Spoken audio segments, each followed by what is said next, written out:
Good afternoon, everyone. Welcome thank you for joining our webinar. Welcome to our session this afternoon. It's just a minute before the actual starting time, and there's still people slowly rolling in. So let's give it just a couple of seconds before we actually start off. And let me just, well, thank you again for joining us today during this session. We really look forward to it, so we hope you look forward to it as well. And if you do not have a comfortable position with a cup of coffee or a cup of tea yet, or some other drink, make sure to, well, to get something to drink in order to be able to comfortably watch our webinar. Hello back to you, Daniel from Switzerland. Hello back, Marco from Mexico. Very nice of you to join today. For those who just came in, we have a chat function which is set to private, so there's no direct chat between all the attendants due to privacy regulation, of course. But if you want to send us a message, feel free to put it in the chat. If it's a question, just put it in the chat, not a problem.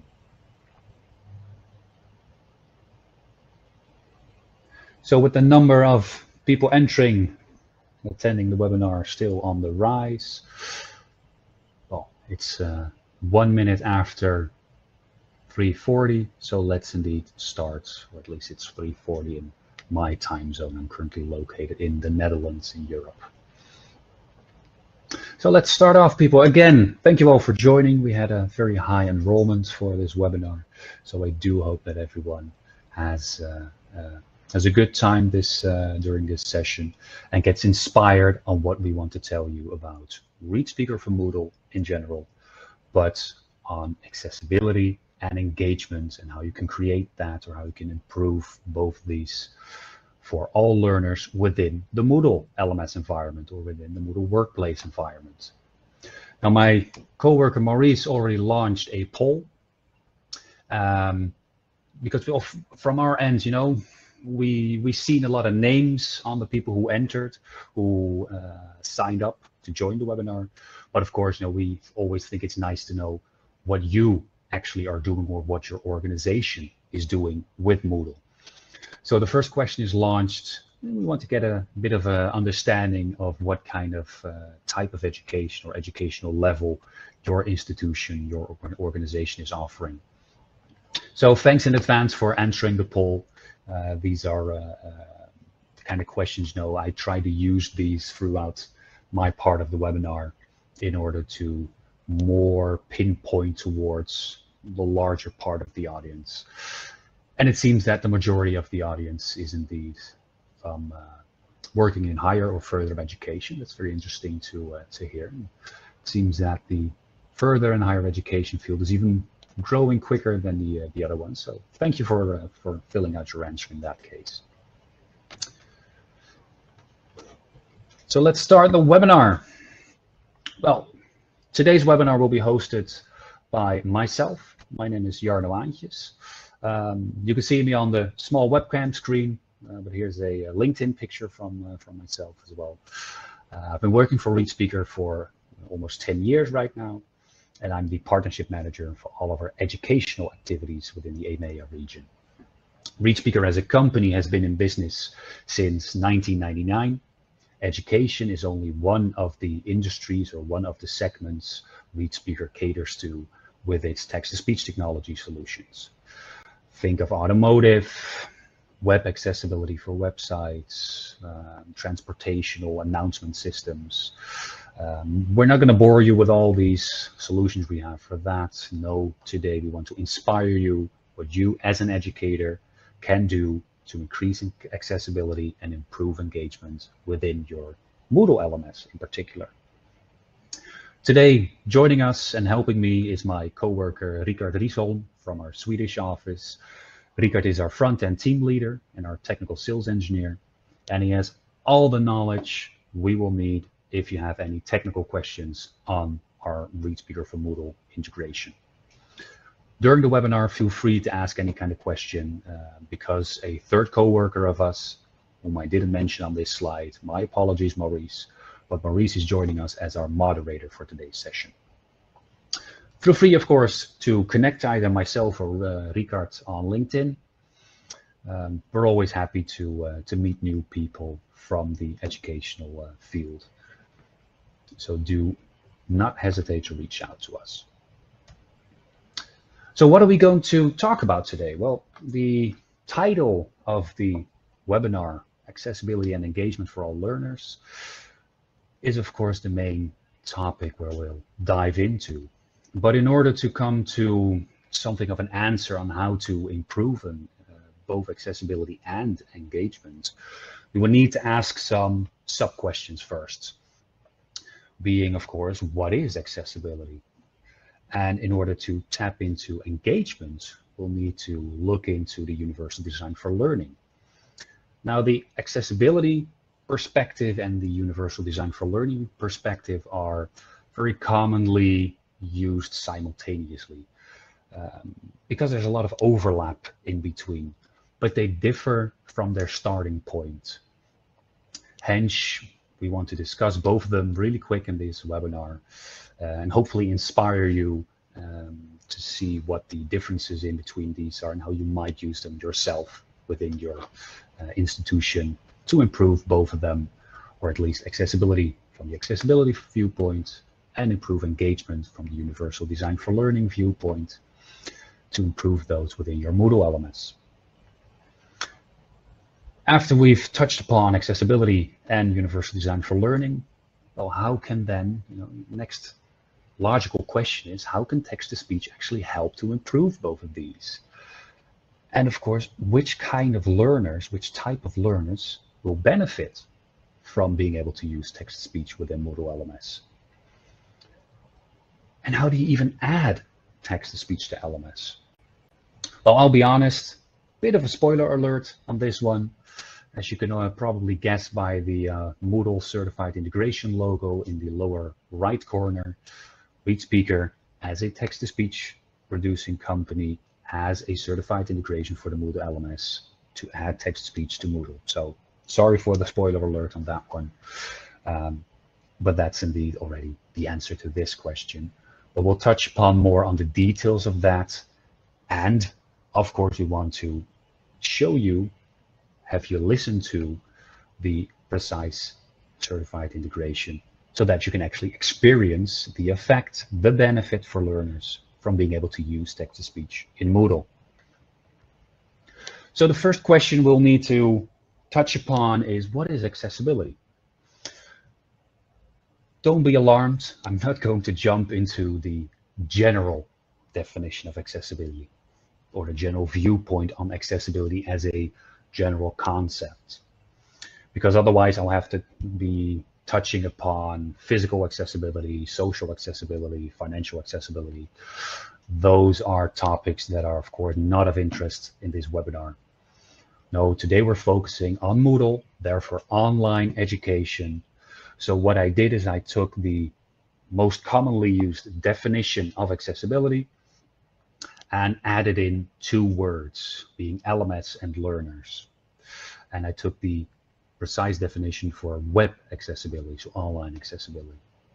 And then we come to a very, very clear definition on web accessibility, meaning that websites, tools like an LMS, like Moodle, and technologies are designed and developed in such a way that people, learners who interact in that Moodle environment, those people who have disabilities can use them. So the accessibility viewpoint starts off from people with a disability and states that, hey, you may have to design your Moodle LMS in a way that people with a disability can also use them. This is I would always call it like a bottom-up approach. So looking at people with disabilities, which is very important, but sometimes also a small group, and using that perspective for the greater good, the greater group, the larger LMS in this particular case. And there's also a legislational, a legal side of things around accessibility. This tends to differ per country, differ per region in the world. So instead of throwing on a huge list of all kinds of links to where you can find information on legislation around accessibility, I took 3 important ones, or 3 very commonly common ones, being the United Nations, and of course the European and the Americans with Disability Act. These are all links. I'm not going to show you the links right now, of course. That's outside of the scope of this webinar. And since we'll be sharing these sheets with all of the attendees and everyone who signed up to the webinar afterwards, you can then, once you receive these sheets, click these links if you think this is an important topic to look into, what the actual legislation looks like. Besides legislation and the legal side of accessibility, Moodle itself as an organization has a high focus on accessibility, simply because they think it is very interesting and very important to make sure that everyone has the same level of access, has the same opportunity to use everything, all the content, all the course material within Moodle. So Moodle itself also has a lot of interesting news posts and announcements on accessibility, where I just linked to 2 very nice ones, very interesting ones from recent announcements. One is on our on ReadSpeaker becoming a new certified integration partner for Moodle, which is very nice background information if you want to look not just in the topic of accessibility or web accessibility in general, but more specifically what Moodle itself has to say on accessibility. Now, this definition of accessibility is a very wide one. I always like to give a very easy to understand example. And the best way of visualizing the effect of the accessibility approach is what is called the curb cut effect. Now, the curb is that line, that increased line between the sidewalk where pedestrians walk and the road itself. And the accessibility viewpoint, the accessibility perspective states that, well, you need to make sure that the sidewalk is accessible also for people with a disability, like, for instance, the person in the center of this image, the person in the wheelchair. He or she has trouble getting up the curb, so we cut the curb and therefore lower the sidewalk to the same level as the street level is.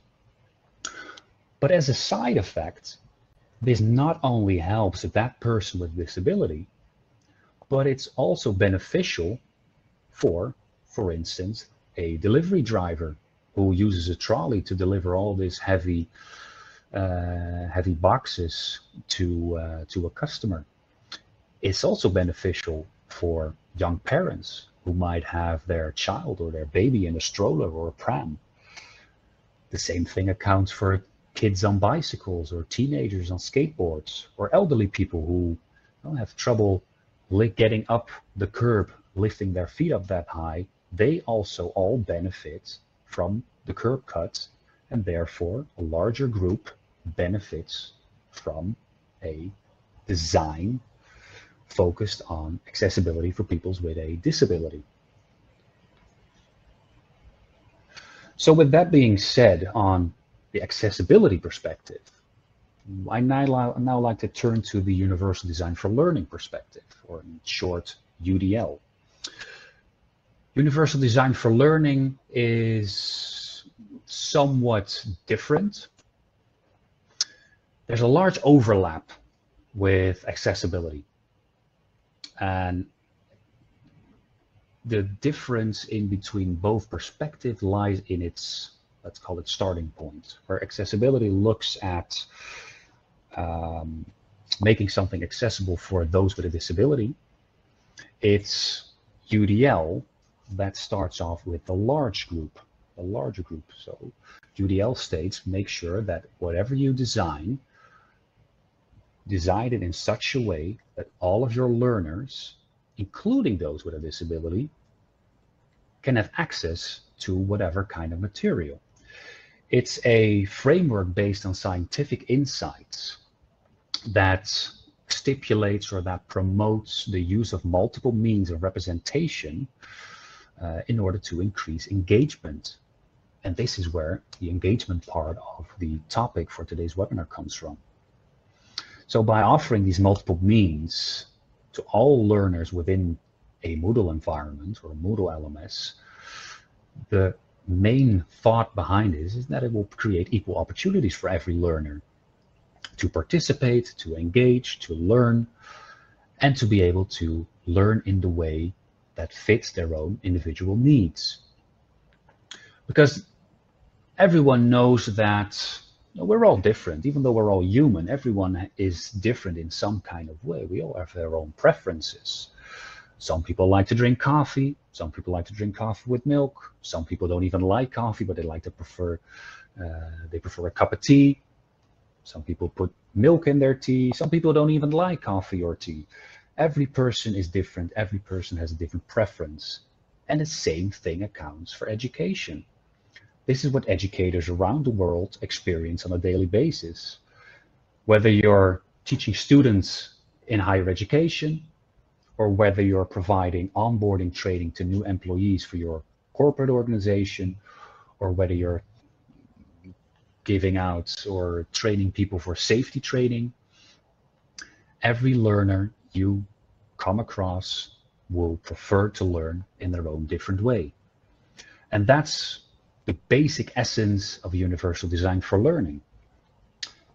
So how can text-to-speech then be used to not only improve accessibility, but also to increase the engagement your learners have with your course material within Moodle? Well, the basic outcome is by adding text-to-speech, it's not just adding technology, no, it's giving your learners the ability to listen to whatever kind of course material, whatever kind of text is available within Moodle. So in a situation without text-to-speech, learners are forced to read. That's the only mean of representation available, and therefore the only way of engagement is for them to read the course material. But by offering text-to-speech as well, they then get a choice if they want to read the course material, or by an additional mean of representation, engage with the course material by listening to it. And of course, there's also a third option. They don't have to choose between just reading or just listening, but they can also read along while listening to that text that is being read out loud. And that combination of listening and reading at the same time is what's called bimodal learning. Now, there's scientific evidence that states and that shows that by use of bimodal learning, or more precisely by use of reading along with a text that's being read out loud to you, that will improve comprehension of the text and therefore give learners a better understanding of the course materials they need to learn. It's also shown that it increased retention and recollection for all learners who can read and write and read and listen at the same time.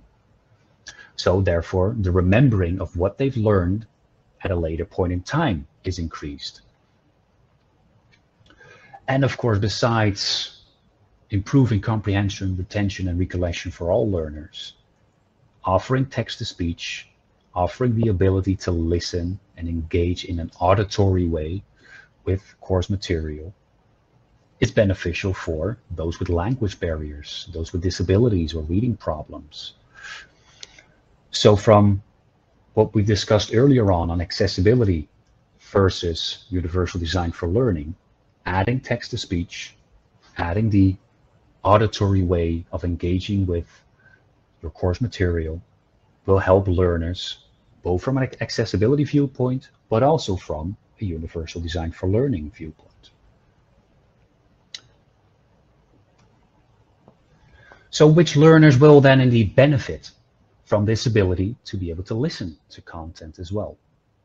Well, the previous slide already touched upon this quite a bit, but let's go a bit more in depth on which precise learners benefit. When we look at this from the accessibility point of view, one of the first target groups or beneficial learner groups that jumps up are those with a visual impairment, so those who have trouble actually seeing their screen or reading from their screen. Of course, it makes perfect sense that being able to listen to what's on the screen helps them to get access to the course material in the first place. And from the accessibility viewpoint, of course, those with all kinds of disabilities, besides visual disabilities, but also cognitive disabilities, will gain improved access to the course material. The largest group that's the best example for those with a cognitive disability are those learners who suffer from dyslexia. But what a lot of people don't immediately think of is people with a concentrational disorder like ADHD. They benefit from being able to listen to text as well, because it helps them focus. It helps them focus to listen and read at the same time. Same thing accounts for learners who might have autism or a certain form of autism. It helps them to focus on the text. And looking at it from a universal design for learning perspective, also those students who have a different language as a mother language, so what we call non-native speakers who grew up with a different language as their native language, of course they benefit from being able to listen to content as well. Take for instance a foreign student at your higher educational institution who grew up with a totally different language as a mother language, as their own native language, and now all of a sudden they have to read out academic level English text at your institution. If their native language isn't English, that might be very hard for them. And we know from customer experience, feedback we get from our customers, that indeed a lot of students, foreign students, tend to struggle with this. And we'll show you a case study, some academic research on this later on as well.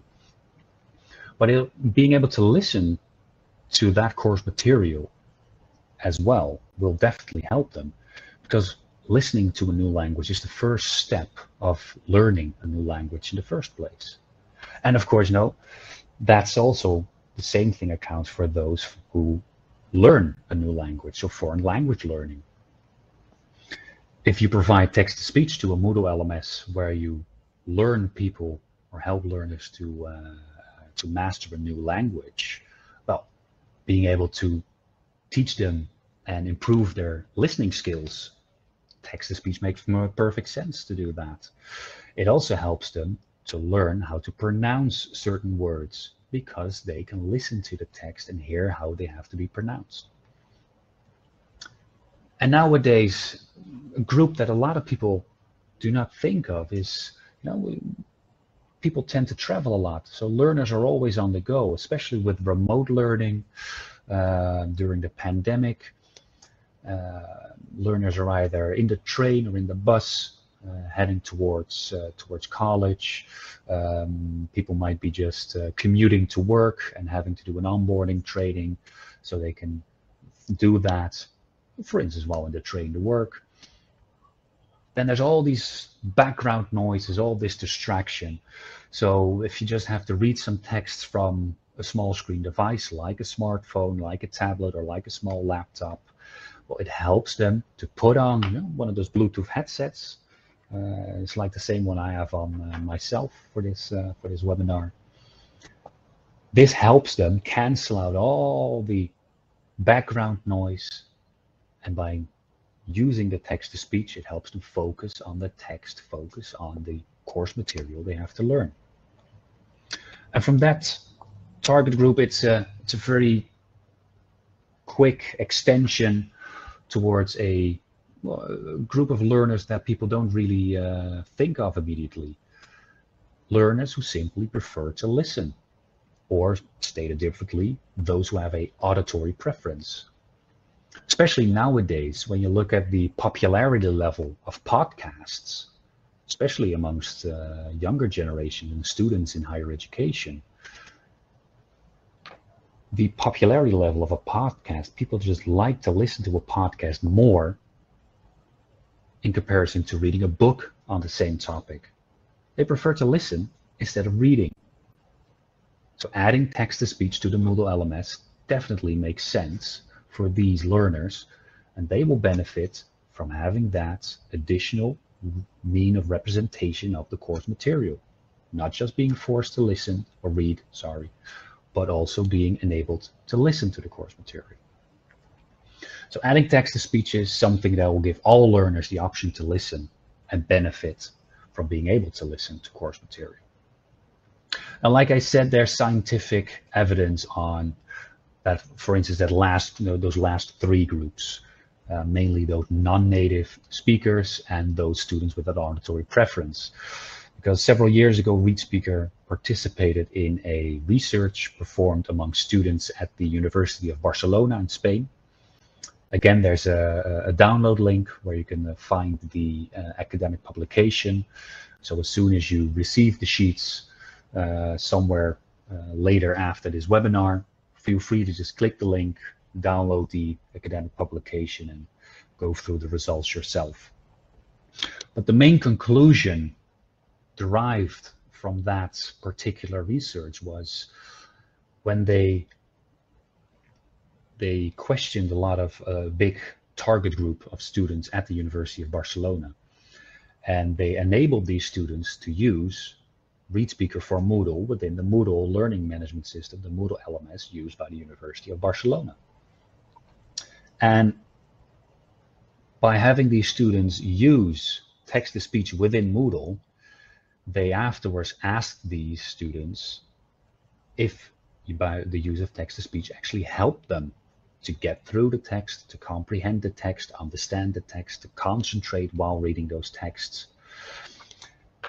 And the largest group of these students were all Spanish, and so native Spanish-speaking students.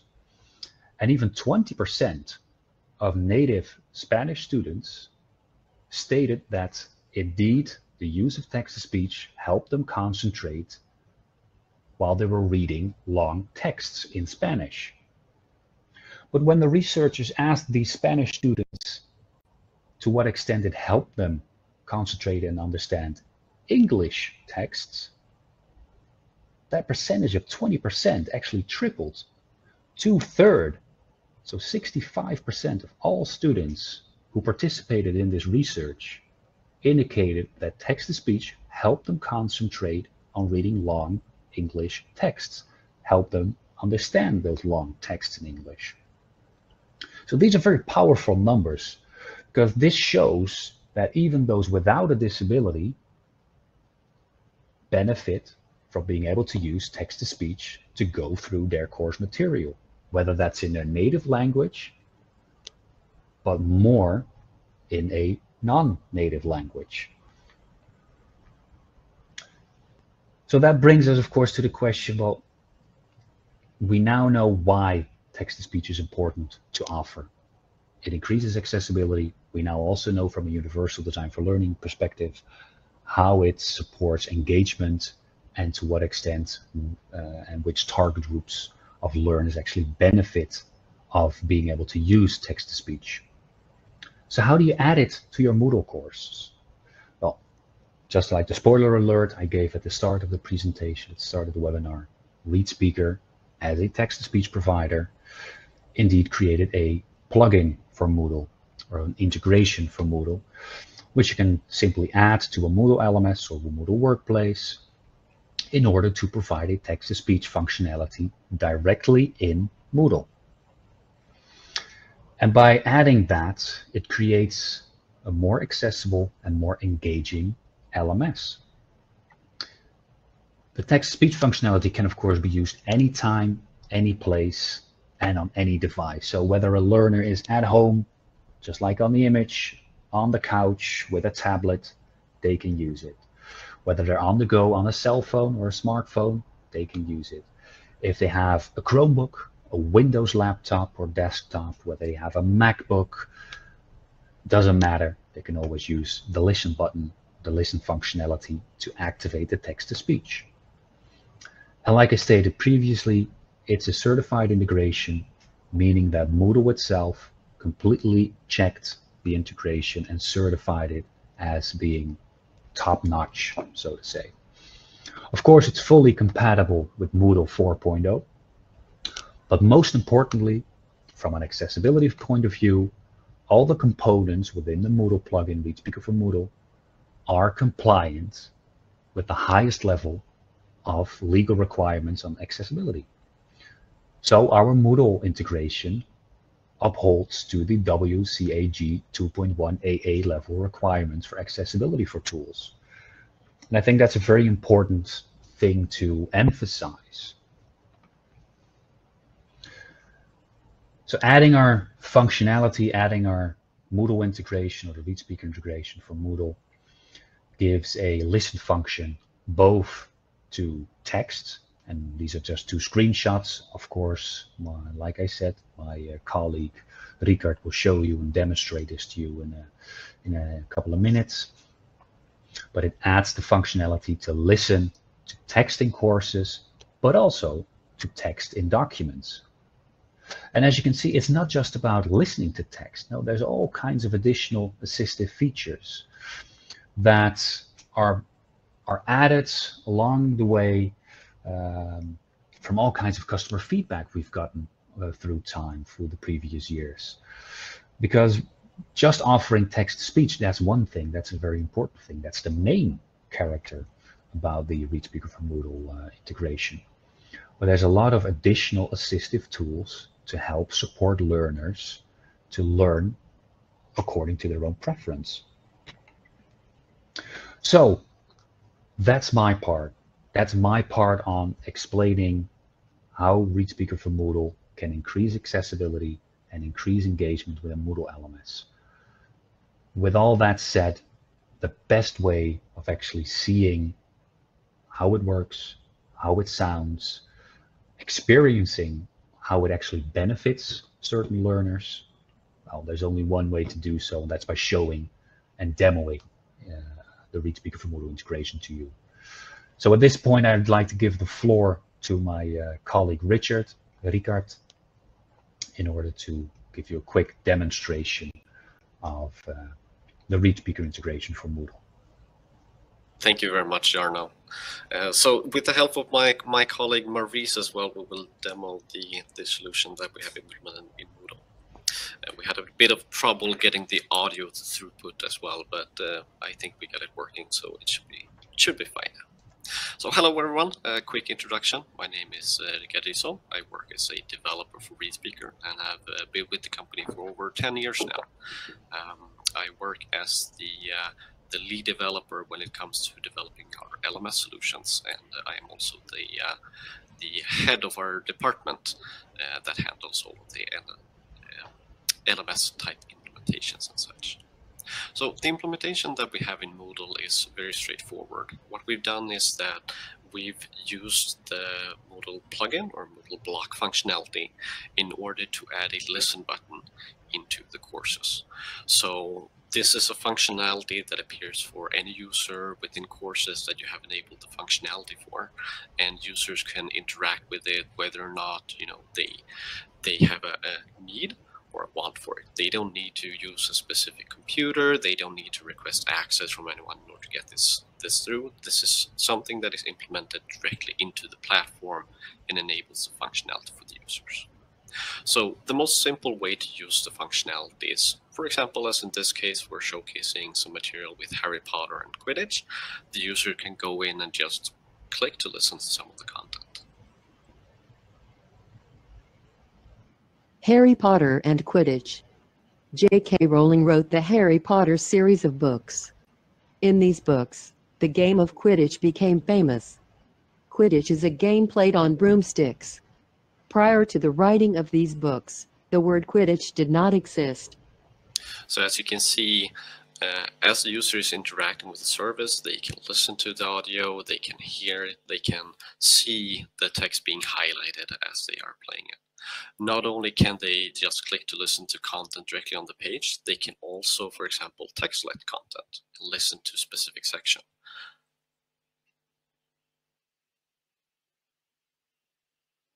Players ride their brooms across the game field.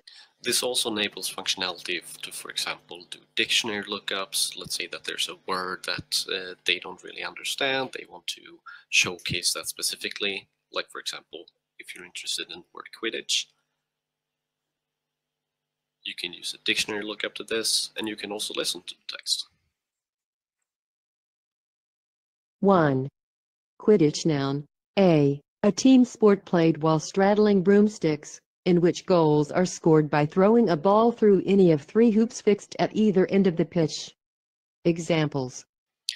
So this is a functionality that is available directly within the browser, directly within the platform, without the need to install anything specific. And we also enable a number of features to help the user navigate the content or to consume the content in a better way. If we show, for example, the menu,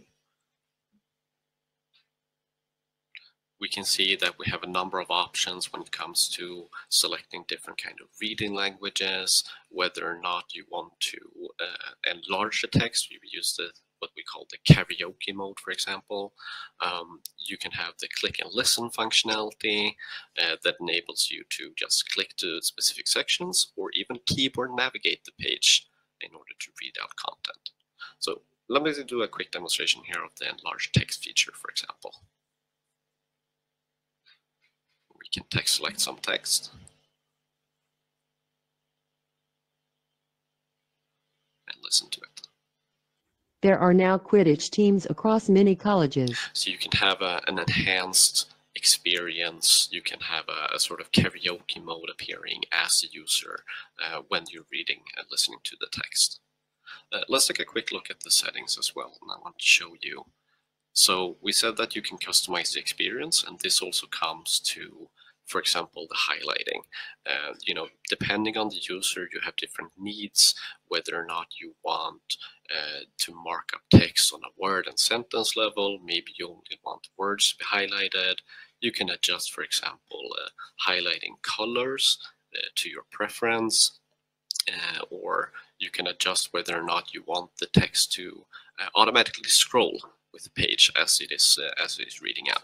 Let's say, for example, that you have a very long text. You're reading a half a book or something like that. You want to follow along on the page that is being read. So you can use this automatic scrolling feature in order to make it focus on the current text that you're reading.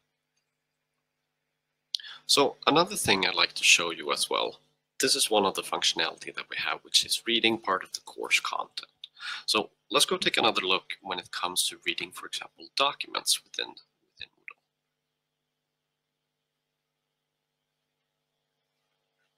So let's say that you've uploaded a number of documents to your course.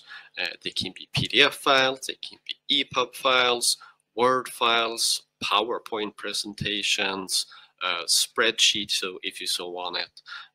We have a feature enabled so that as a user, you can choose whether or not you want these to open up in a document viewer that supports text-to-speech, or if you just want to open them up as normal files.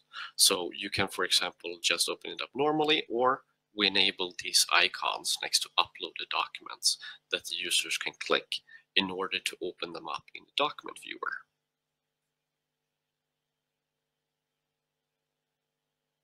So here we have an example where we have some information about Einstein.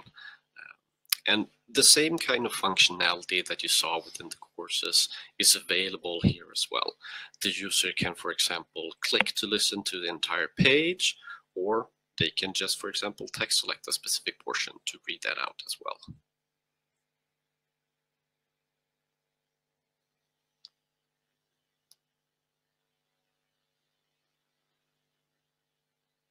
There was this huge world out there, independent of us human beings, and standing before us like a great, eternal riddle, at least partly accessible to our inspection and thought.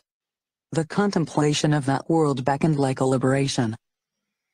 So this view that we're looking at right now is what we call the layout mode. This is where we display, for example, the PDF, the ePub, or whatever it is in the original layout that they have. But a great feature that we also offer here is what we call text mode. And when the user switches over to this, we extract the text on the page and we display it in a more simplified view to the user. All of this is HTML readable, so to speak. So if you're looking at it, for example, with a screen reader or something like that, it would not be just garbled PDF. It would be text that makes sense on the actual page. And as a user, you can adjust the way that you experience the text mode.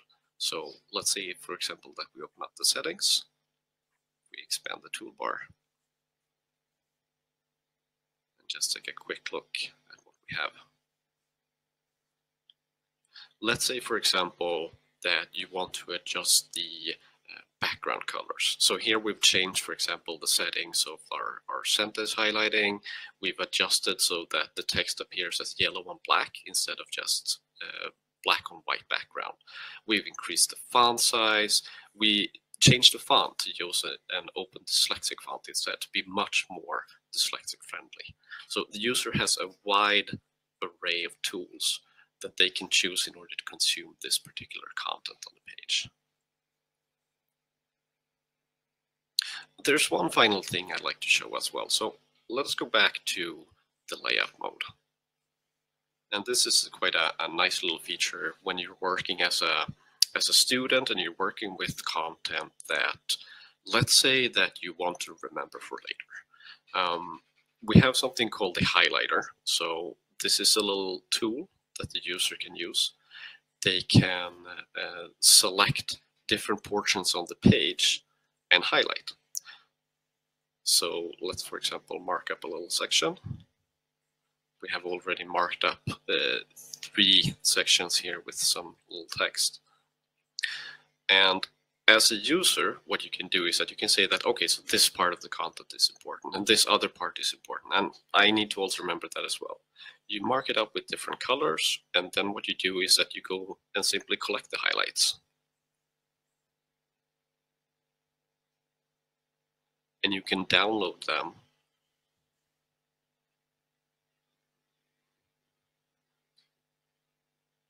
Let me see here if we can get it. Yeah, there we go. So you download them to a PDF that you then have on your computer, and you can go back to that PDF and you can review the highlights that you made, the extracted resources from that specific document. So you can say that, well, these are where the important parts that I needed for later, and you can reuse that. So that was a quick demonstration of what we have available in Moodle. As both me and Jarno mentioned, you know, the most important parts for us is also that we want this to be solutions that are directly available for the users. We don't want it to be something that is, you know, the student has to go and request a specific tool from a teacher, or they have to sit at the special computer in order to have these tools available. This is available for anyone within the platform that either prefers or has a need for it. Thank you very much. And with that, I'm leaving the floor open to any questions and such that anyone may have. Yes, Richard, thank you for that. And I think a very good initial question I saw come round is on the availability of languages and different voices. Perhaps we can show Maurice's screen again to demonstrate a bit of the differences we have in, for instance, American English versus UK English or British voices. We even have South African or Indian accent English, Australian English. And in many languages, there's also the option to choose between either a male voice or a female voice, so a manly voice or a woman's voice.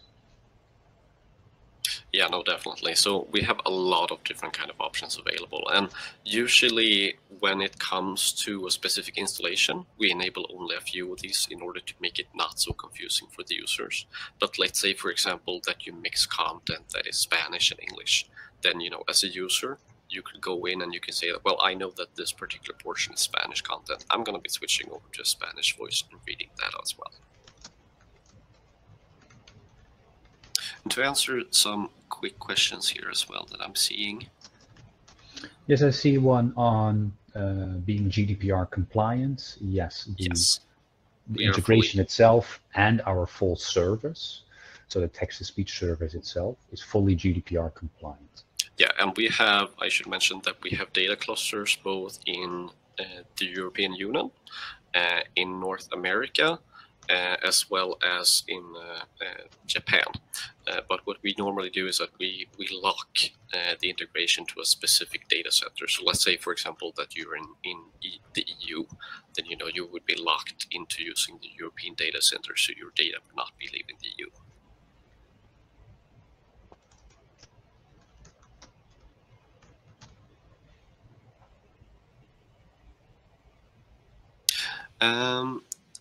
Laureen asked, yes, the document, the plugin is still available, of course, whether or not the document is open or not. For the sources of the dictionary, we actually use Wiktionary. That is one of our sources, and we also use the Oxford Dictionary. So we use several APIs in the background. But how this technically works is that we use what's called a proxy component on our side to do the API lookups. So the information for this is not being sent to those external services. They're piped through us. So none of the, for example, if a user uses that, there's no IP address or such, no connection being made to those specific services. They're all made to the ReadSpeaker services. Yes, and Richard, there's another interesting question on language detection by Gita, who asks, in case of content being in more than one language, is language detection enabled automatically? So we don't have a language detection, so to speak. Normally what it comes down to is that one needs to mark up content with the specific languages that they are in. So let's say, for example, that you have English content mixed with Spanish content. One would need to mark up the Spanish content and make sure that that is separate from the English one. But let's say, for example, if we take the case of Moodle, that you have English courses and then you have Spanish courses. What you can do is that you can go in as the administrator and you can adjust and say that, well, these are the Spanish courses. I want it to be using our Spanish voice here.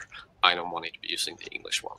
So you have a default setting that propagates to all the courses, and then you can overwrite that for specific cases. And Marco, to answer your question about what version of Moodle is recommended to use, I don't personally have a preference, but I will say that we work with Moodle versions as low as 3.0 and forward. We of course work with Moodle 4.0, and we're planning on continuing working with future versions as well.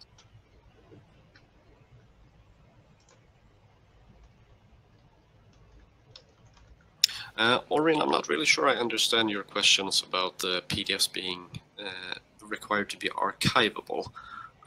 So how the solution works for us is that when you have uploaded, for example, a PDF to the Moodle platform, we will look at the interface and we will insert those DocReader icons next to detected uploaded resources like that, and we will enable the DocReader, the document viewer functionality for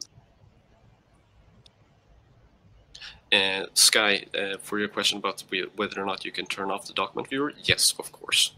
That is not a requirement. You can have only the ability to read the course material or the course content, so to speak.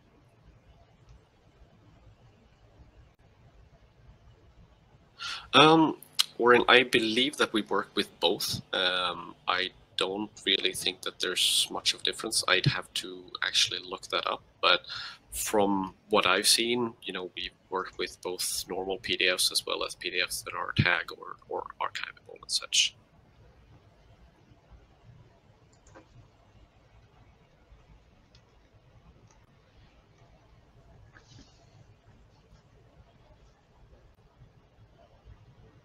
Yes, and of course, just like I mentioned at the start of the webinar, the entire presentation will be shared with everyone. I think it will be available within the handouts section. So next to the chat and the polls, there's also a handouts section within the interface. There you can already download the entire presentation. But of course, in order to make sure that we supply this to everyone who might have jumped out of the presentation for whatever reason, we will email this afterwards as well. So if you do want to use any of the links or want to follow any of the links that came across during the presentation, you will receive the slides. You can click those as well. And for any additional questions later on or any follow-up questions, do not hesitate to reach out to us. We're always happy to help answer your questions. And like it says in the last slide, everyone can indeed contact us for a sandbox or a trial account. It's free of charge, no strings attached, but it's I call it a test drive to see to what extent ReadSpeaker for Moodle can indeed be beneficial for your learners, for your institution. So feel free to reach out to us on that. I'd like to just jump in and answer a quick question here from Oren as well. He asked, given that some users are visually impaired, do your tools work well with that person's screen scraper? And yes, so we've designed our solution to be fully WCAG 2.1 AA compliant. We've actually worked together with the organization ONSE, and they've reviewed our product. So we've done quite an extensive review together with them, and they've certified that we are the WCAG 2.1 AA compliant. They've given us a lot of feedback about things to change. We worked on when it comes to providing additional information into the player, when it comes to providing keyboard shortcuts. We're working on a lot of things to improve for the future as well, to make it an even better experience. But how it is and what we've done is that we've worked in high regard not to interfere with anyone that's using, for example, a screen reader, a screen scraper, or any kind of accessibility tool like that. Yes, very good addition on that front, Richard.